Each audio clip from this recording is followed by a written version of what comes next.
So this cutie patootie conversation is, I just love it, okay? Because I have for years tried to explain this cutie patootie cute concept to my family members, and to the point that it's become a running joke in the household. Most common compliment that I get is cute.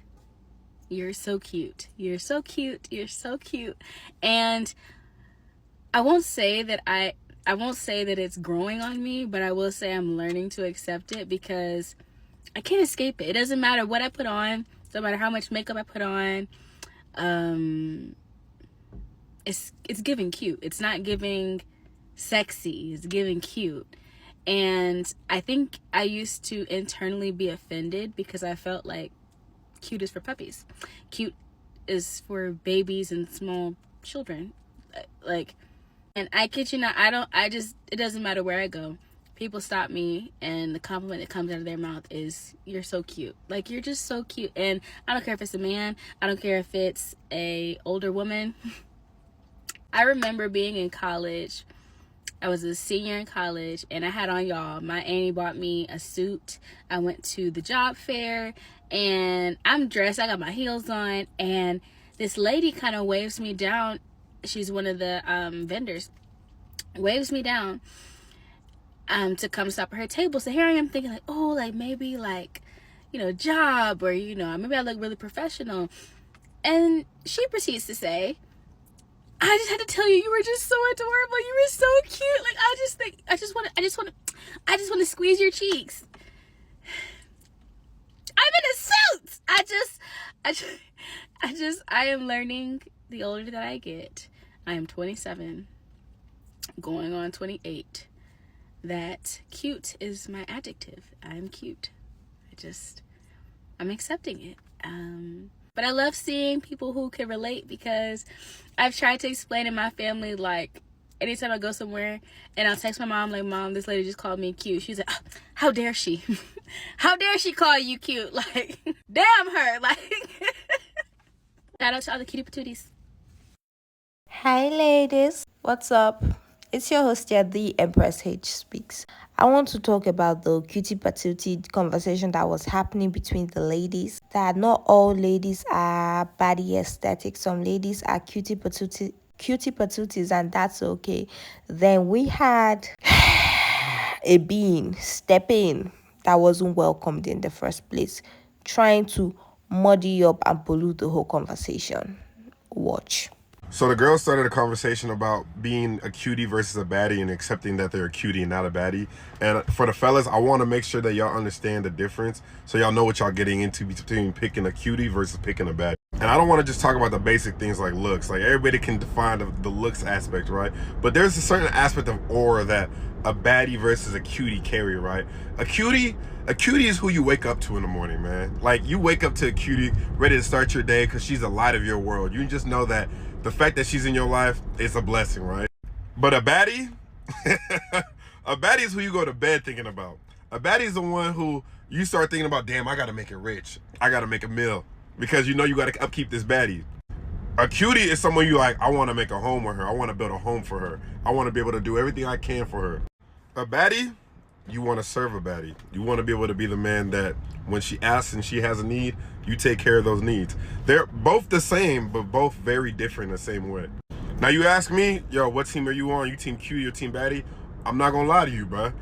Cutie's in my heart, baddies is in my mind, bro. So I can't really pick one, but you do with that information what you will. Being classy is not the same as being modest. And the truth is, most people confuse the two. But here's the difference. Modesty is about how much you show. It's about coverage. High necklines, longer hemlines, and the looser fits. It's often shaped by culture, religion, or even personal comfort. But let me tell you, modesty alone doesn't make you look elegant. You can be covered from head to toe and still look unfinished, outdated, or even unintentional. You see, classy is something else entirely. Classiness is about presence. It's more about how you move, how you style yourself, how you carry the room without even speaking. It's not about hiding your body, it's more about honoring it with taste. Honestly, a classy woman can show skin or not. It's the intention behind the look that makes it look refined. Here's the real difference. Modesty is more about your boundaries. Classiness is more about your aesthetic choices. Modesty is what you choose not to reveal.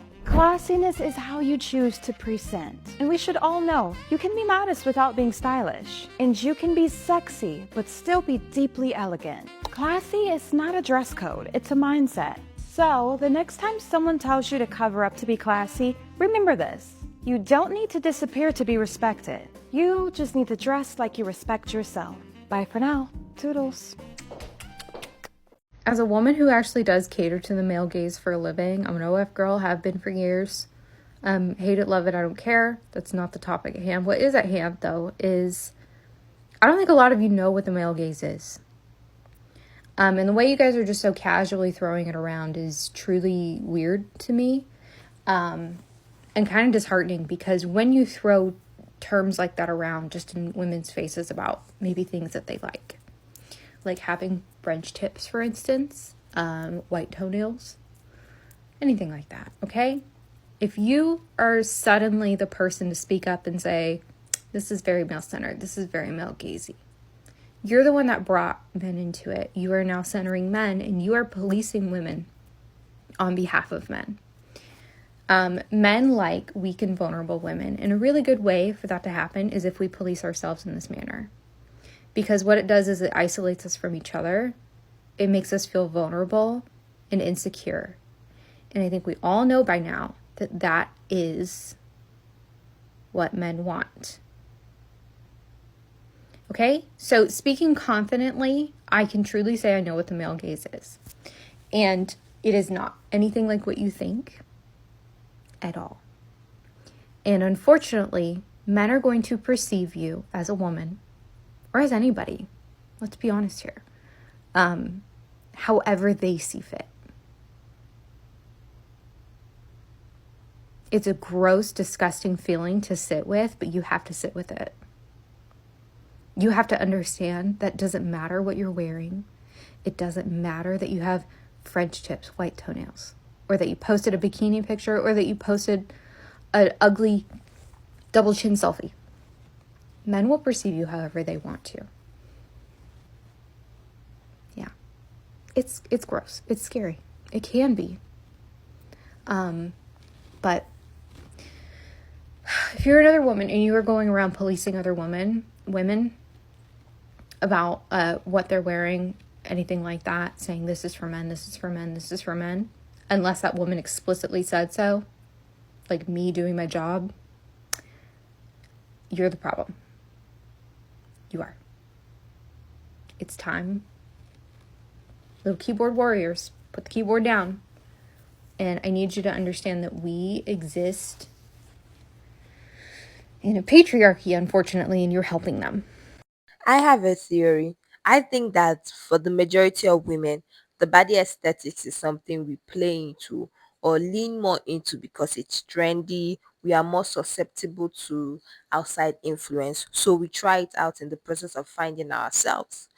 But for the more seasoned, I would say seasoned because it does not come with age, it comes with knowing yourself and experience. The body aesthetics is not something that they lean into 100%. That doesn't mean that seasoned women cannot do the body aesthetics. It's like a fraction, a portion, but they got style, they got sauce, and stuff like that. So, and there are also more aesthetics than the body aesthetics.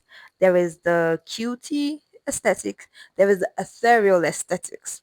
The cute aesthetics, in my opinion, can also fall into the ethereal aesthetics, because there is the more fairy princess aesthetics, there is the goddess archetype, there is the siren archetype. Yo, you can it's basically a case of when you wake up every day, choose your avatar. Stop limiting yourself to the body aesthetics. There are other aesthetics you can explore. Then for my babes that feel like they don't fit into the body aesthetics or the cutie patootie aesthetics, or the other types of aesthetics, you should check out classic beauty. You might be more of a classic aesthetic than a Baddie or a Cutie. And I think the classics can also lean more into the ethereal aesthetics and find your niche. Variety is also necessary for the ability to show up in any space and for any occasion in a way that you are satisfied and comfortable with. Because when you look good, you feel good, and when you feel good, you do good. Now, on the matter of the guy that tried to muddy up the conversation, the male gaze is predatory and he sees women as objects 9 times out of 10. So in his mind, the cutie is the girl next door that will accept him for who he is, the placeholder that will hold him down, while he drains her to build himself up for the baddie. Two things can be true at the same time. A woman can have a cutie appearance, but that doesn't mean that she is a rehab center for inadequate men to drain so that they can build themselves up for the body. Ain't nobody got time for that. It's all about mentality and what someone would tolerate. That is not determined by aesthetics. And ladies, with that being said, as always, I am your host here, the Empress H Speaks. See you all in my next video. Don't forget to like the video, please. Share if you enjoy it and you think that there's someone that would also gain something from this. Subscribe if you want more of this content. I'll see you all in my next video. Bye for now.